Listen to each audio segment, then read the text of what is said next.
Fog Wrestling back with another NXT 2.0 review, 26th of April 2022. Spring breaking just around the corner, but let's get into the show just before it. And we had some main roster returns that were formerly on NXT tonight, and we also had other main roster appearances. But we kicked off with a rematch tonight. Nikita Lyons taking on Lash Legend. This match happened, a couple of weeks ago. Nikita Lyons defeated her. And was it going to go anywhere different here? No, of course it wasn't going to go anywhere different. Because Nikita Lyons has all the push behind her. This Lash Legend never going to win this match. She's teaming up with Natalya, for fuck's sake, right? Anyone that teams up with Natalya is getting a chance. Natalya, it's so weird. Main roster, you've got her with Kim O'Connor. We've got fucking Shayna Baszler.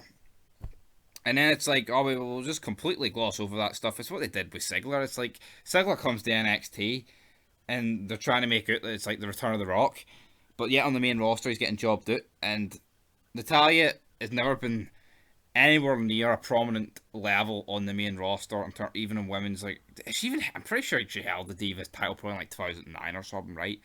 But essentially here, her and Lash Legend, after this match, start beating down on Nikita Lyons, but then Cora Jade comes out to make the save because, damn it, Natalya, you're my idol, man.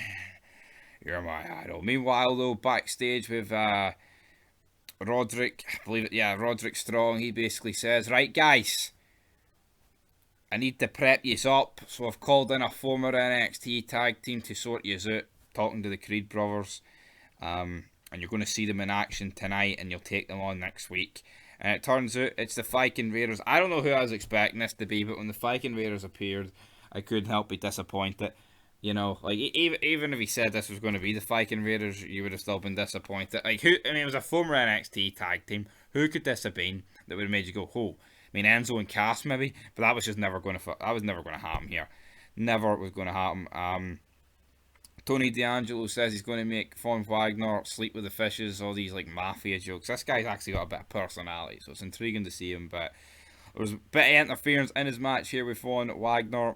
Von Wagner, he's just Lance Hoyt 2.0, this guy. That's all he is. But Legado del Fantasma get involved here. I can't remember one name out of the three guys here, so they just come out. I think the main guy, he's the guy that basically attacks Tony D'Angelo. And this was weird, though. There was, I guess, also a point in this match where at a count of 5, he's about to get back in the ring, and then nothing happens to him, and then he sells the move or whatever, like, you know, the spot on the outside, for like another 4 seconds, then rolls in at 9. I thought this was weird, but Tony D'Angelo gets defeated here because of the interference, and Von Wagner goes on to win. Meanwhile, next up, Nathan Frazor. He's about to make his debut.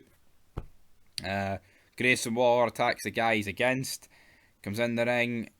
Basically starts slabbering. Tells him to piss off back to NXT UK. Because you're English, fam. He's like, I'm from down under. Ho ho ho! Chase University are also out there.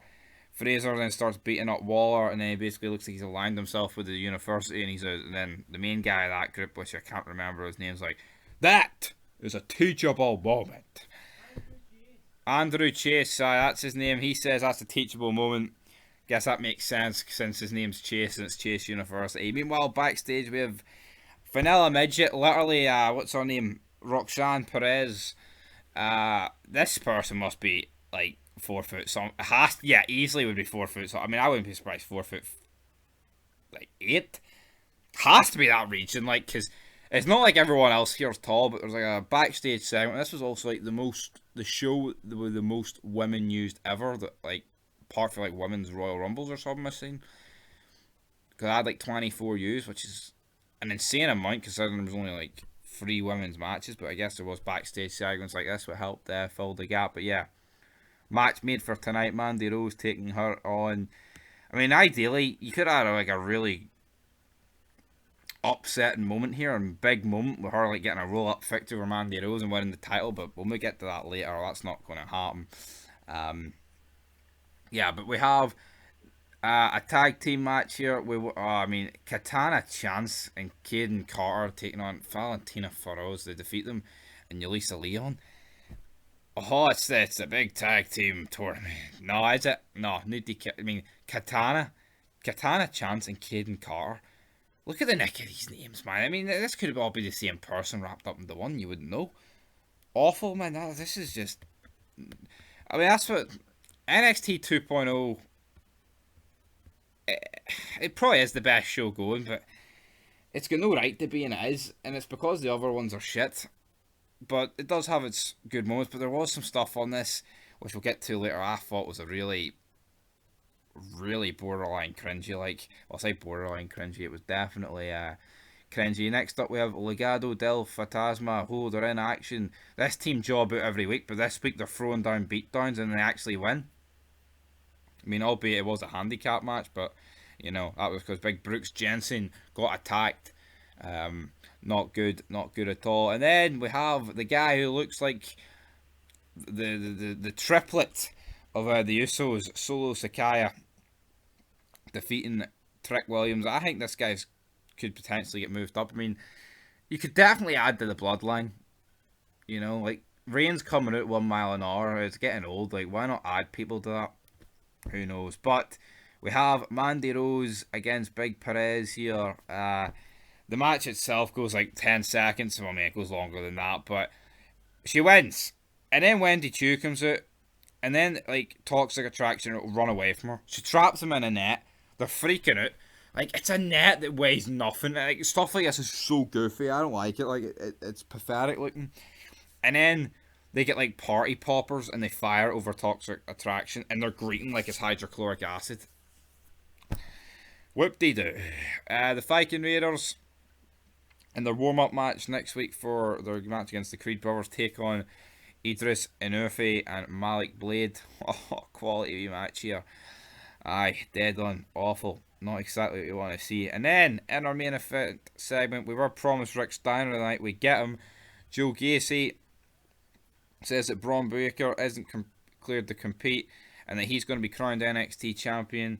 He basically goes on to talk about how people have been discriminated against and he's going to stop all this. And the crowd are still booing it, even though everyone in there's a lefty, and it's kind of hypocritical and all that stuff. But, you know, this sort of PC woke shit, but Joe Gacy's going about it in a pretty decent manner, I guess. But out comes Rick Steiner with a weird theme song. This is a really, really weird theme song. He says his son will be fit for spring breaking. And then, like, the Druids basically get in the ring after Joe Gacy says, this was the greatest time for you to come back, Ricky boy. And then he's like, or was it? And then, like, two Druids hold Rick Steiner back. These two vanilla midgets are holding Rick Steiner back. Then his son comes out and batters like, what, 27 of them up. I get it, Rick Steiner's an old man, but it's a bit... Yeah, his son looks like an absolute unit, but Rick Steiner, I mean, can definitely go a bit more than Scott, like, and he's getting held back by these two familiar midgets. Awful, but Breaker gets beat up here. And then the Druids line up on a line, and basically they pass the belt one by one down to Joe Gacy, who holds it up. Is he going to win the belt? Who knows, guys? But that's your NXT 2.0 review. I mean, it wasn't the worst show, but it definitely wasn't the best NXT show that we've seen in recent months, to be honest. But, yeah, I mean, there's some entertaining stuff, but I felt like that main event segment and the whole net stuff with Mandy, cringy, guys. So we'll give it a 2 out of 10. 2 out of 10. I believe Raw got... No, actually, I was about to say believe Raw got the same. No, Raw got a -0.5. And this gets a 2. So, there we go.